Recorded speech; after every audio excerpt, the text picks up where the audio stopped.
Hello everybody, welcome to the show, talking about rod, reels, and the line and braid and that kind of stuff. So buckle up and hang on, it's going to be a good one.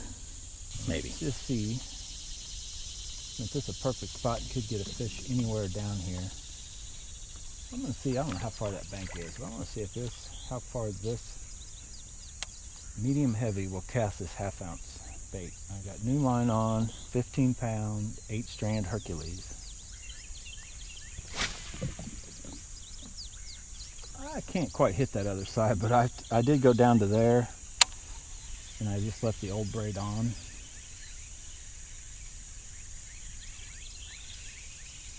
Because that's another thing. If you're, I only want to put new braid on, even on this 30 spool, MGL spool, 15 pound braid. If you guys can just tell, I'll do it again. Long cast, as far as I'm going to throw. Okay, I just got into that backing, which is probably not quite, and then there goes we got a fish. Oh my god, I got a fish. Trying to show you guys the whole backing thing. He's not big, but he is a long ways out, and that's one way to, if you want to keep tension on your line while you're spooling a reel. That was a long way. He don't even know where he's at. He's lost now. You're far from home, mister. That's pretty cool. But as you can see, and I didn't quite go, I don't know if you guys can make out where I spooled it to. That's kind of a personal preference, but if you go any further than that, you're actually asking for trouble. That line can get up, and if it does for whatever reason, get spooled to one side, it can get caught in there and jack with you. I like it just to right about there. And as you can see on this is a shallow spool anyway. I can throw, not every cast, but I can throw all the line off to the backing. But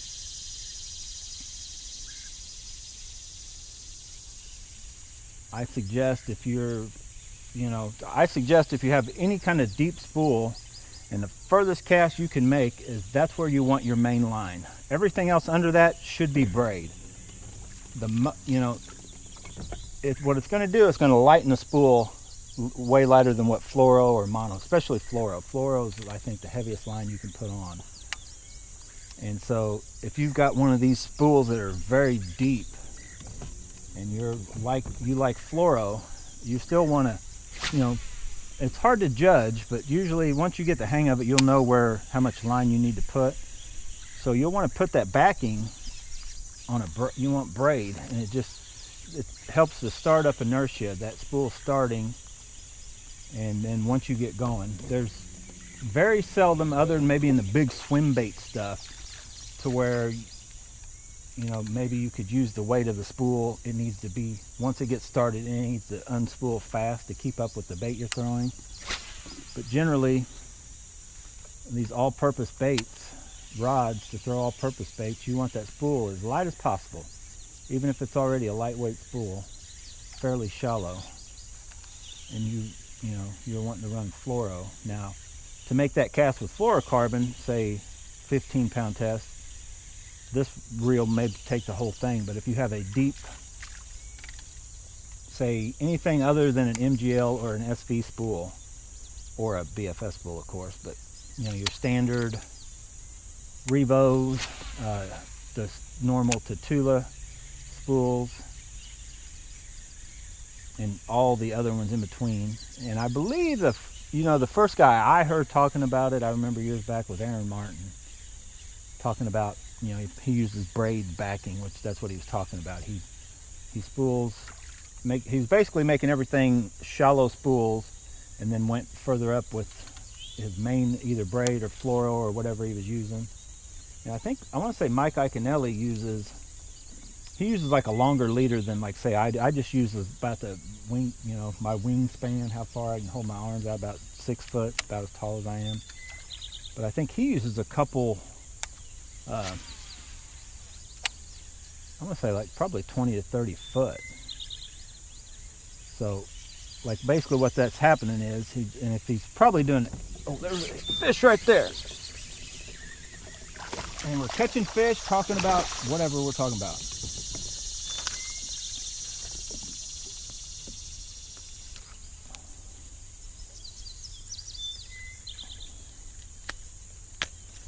But I'm sure that's why Mike Iaconelli does that as we catch this nice, beautiful bass.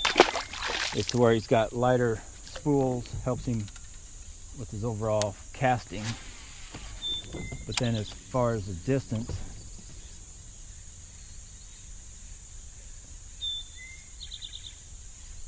which he may get more distance if he's doing long cast, you know.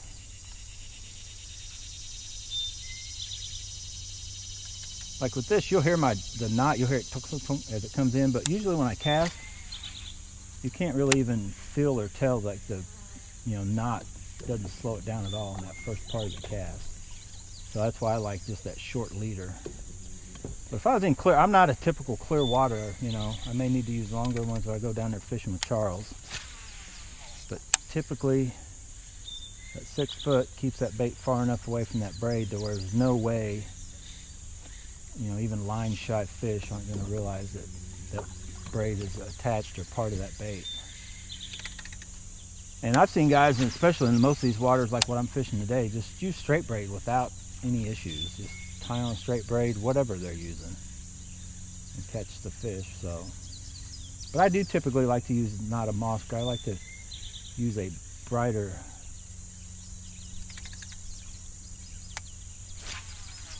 braid. So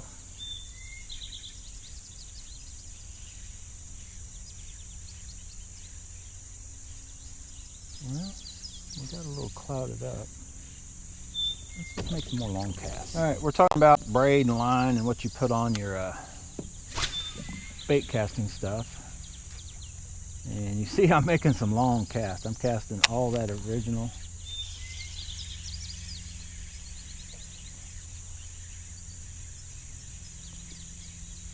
I'm casting all the way down to that original Probero's 4-strand.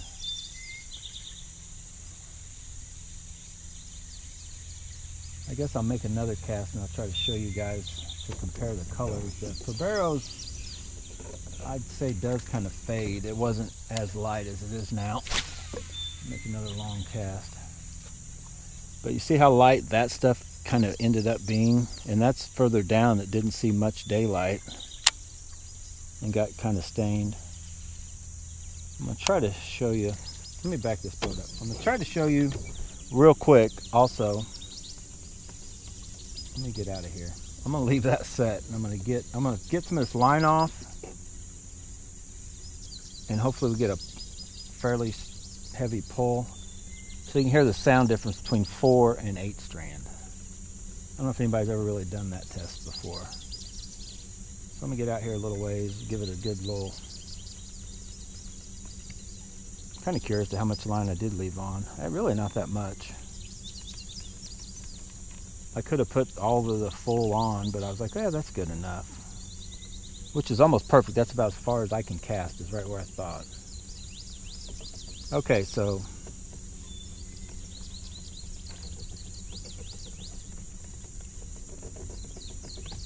there you see, that's the Probero's 4-strand. We're going to take a look at color compared to the Hercules 8-strand blue, and then also the way it sounds coming through these guys. So listen up, I'm going to try not to talk. You guys hear that? That's 4-strand. Still 4-strand. Hear that? That's 8-strand. See how much quieter it got? I can't really feel any difference. It's just the sound, basically. Now we're stuck on an island. But, so, that's, and that, honestly, that's the only difference I've noticed in 4 to 8-strand. Strength, castability, I don't think 8-strand casts any further than 4, honestly, in my opinion. If it is, it's not enough you can tell. But that sound, when you're, not a lot in casting, but when you're reeling and got some force, that 4-strand can get noisy. So if any of you, those of you that are new to braid or fishing and you're like, well, what's the big deal with 4 and 8 and all that kind of stuff? I honestly, 4's okay. I don't have an issue with it. I'll probably keep the Hercules 8-strand and buy that until I find something I like better, because it's not that expensive. It is a little more expensive than the Hercules 4-strand or the Proberos. But if you just want the cheapest budget braid, it's probably going to be a 4-strand, probably from Aliexpress. Probably Proberos. Well, I can't even get in there. So, and will it perform and do everything you want? Yes, I don't have any issues. I had several different. I had the blue, I want to say red, yellow, mainly red and yellow, but Proberos was fine, 4-strand. And I have not tried a braid. Now, my son and Matt got into some black braid, and they bought it Bass Pro, and it was junk. And I bought a brand, which I don't even know the name of it. I think I had to pay, it was in a different currency, and it was a gold color. That line was junk. Since then, the other stuff I bought off, whether it be eBay, AliExpress, has been just as good as, say, Power Pro, the old Power Pro, not the 8 Slick and V2 and all that stuff. I quit buying it when it got to that super slick and this and that, and I just stuck with the original Power Pro because I liked it. The vermilion red is what I used for several years. And I think back then I was kind of, 30-pound test, threw everything ½ ounce. With the leader still back then, but back then I think I used some kind of Berkeley leader. I can't remember exactly. If there's a fluorocarbon, one of their transitions or something as a leader. 17-pound leader I think is what I used on the big stuff, and then 12 or something. But I still like the Power Pro. I don't find anything wrong with the original Power Pro. It's good braid, not that expensive, but for me, the Hercules, this line right here, the only thing, I hope it holds this exact color, because I think it's a good match for this blue. And it's got that little bit of a brightness over the Proberos 4-strand that I had a fish on, that helps you kind of see it in the water, I think, a little bit better. Which some of you be like, well, that's bad for the fish, but you run a leader. I like that bright yellow line too. I like it fishing it and watching. I don't like it on most reels. It's just too gaudy looking. But on the Tula, it looks pretty nice. So I'll leave it on there. And that's why I kind of try to use that as a rod where I have that more subtle, finessey bites, and I'm throwing it and I want to watch that line. I want to throw it out and I'm watching that line. I'm not even worried about filling anything. Just watching the way that line, last place I can see it going into the water. If it jumps, I'm picking up the slack, getting ready to set the hook. If it doesn't jump, then I'm just going on my normal cast as far as gonna let it set.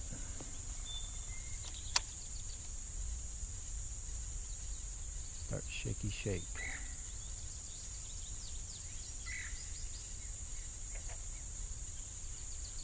Sometimes they just come at you so much, you're just like, they just start working their way right at you, just slow and subtle. It takes you, you're like, whoa, wait a minute, and then they haven't come full speed, they're just swimming at you.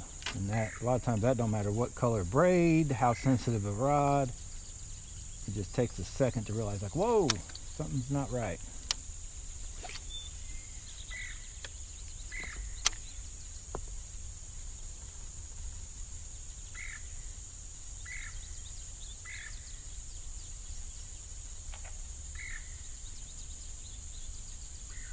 Come on.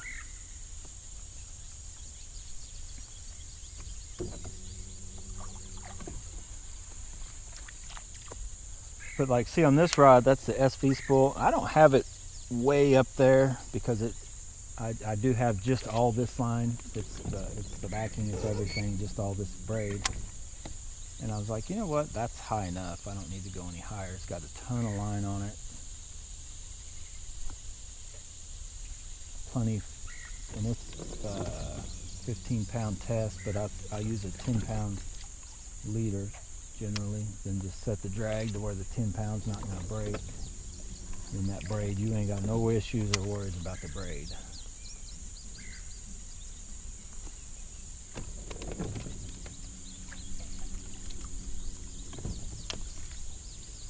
But then I could take this reel, take it right off this rod, I could go to whatever other rod, basically, and then just change up leader. If I put it on my heavy action with that 15-pound braid, I could put on a 15-pound leader, throw it on the heavy action rod, whatever I want to do. That's why I kind of like 15-pound braid unless I'm on that.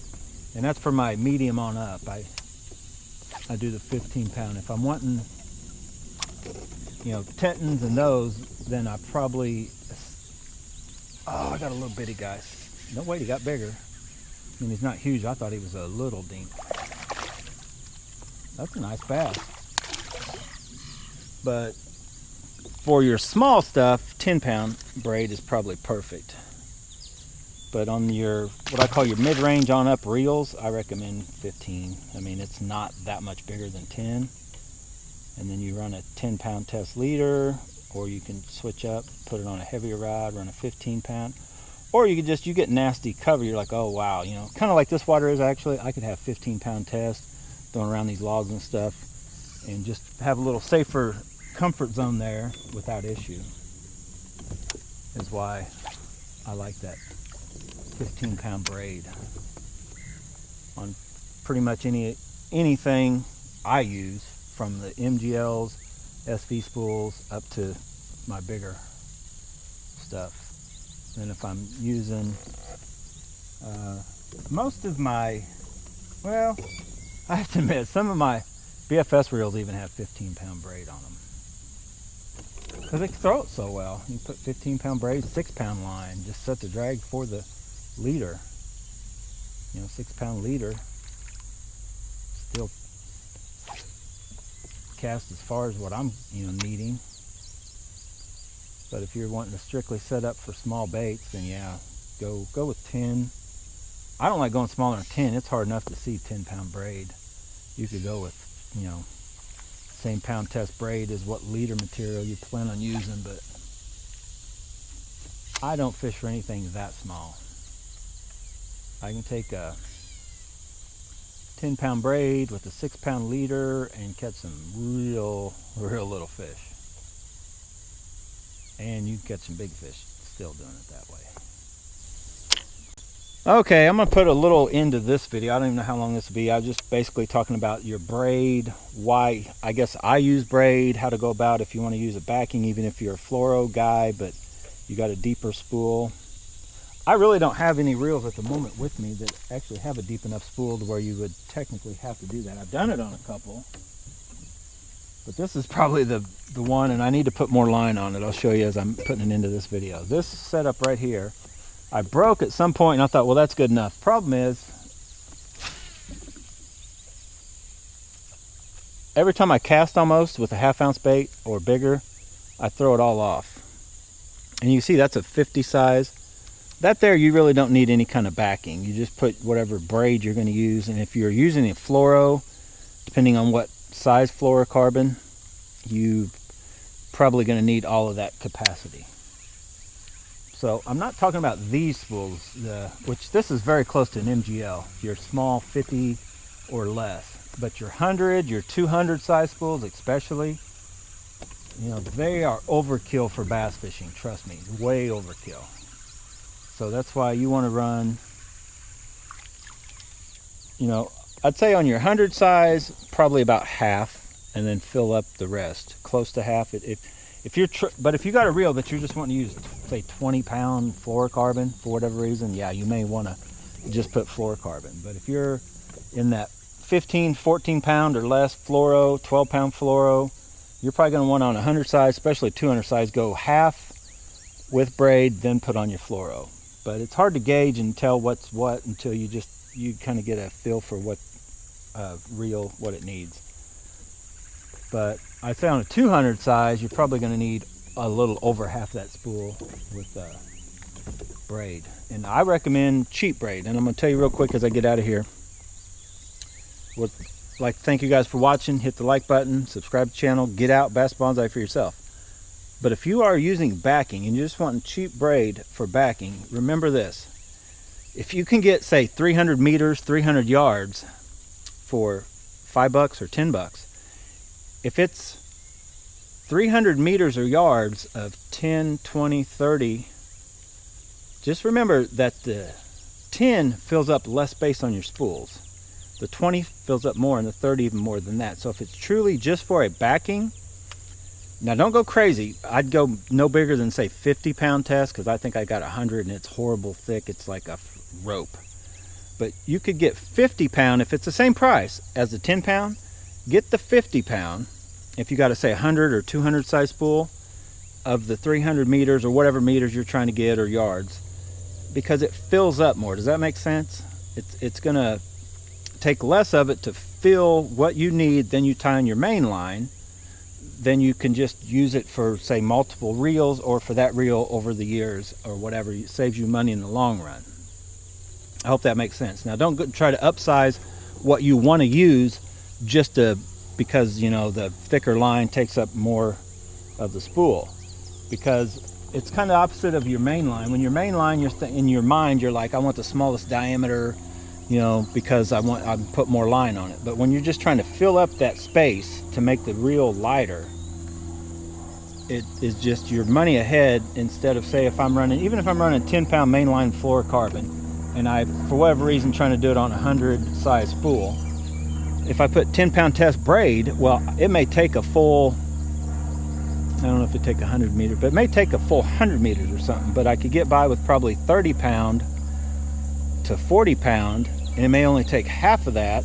And if I got a couple reels I plan on doing that with, I've just, you know, cut my price in half what it's cost to you know, put backing on those reels. I hope all this makes sense. It's making sense in my head. I'm hoping it's translating out to you guys. But anyway, I'm done, guys. It's getting hot out here. Gotta go. Thanks for watching.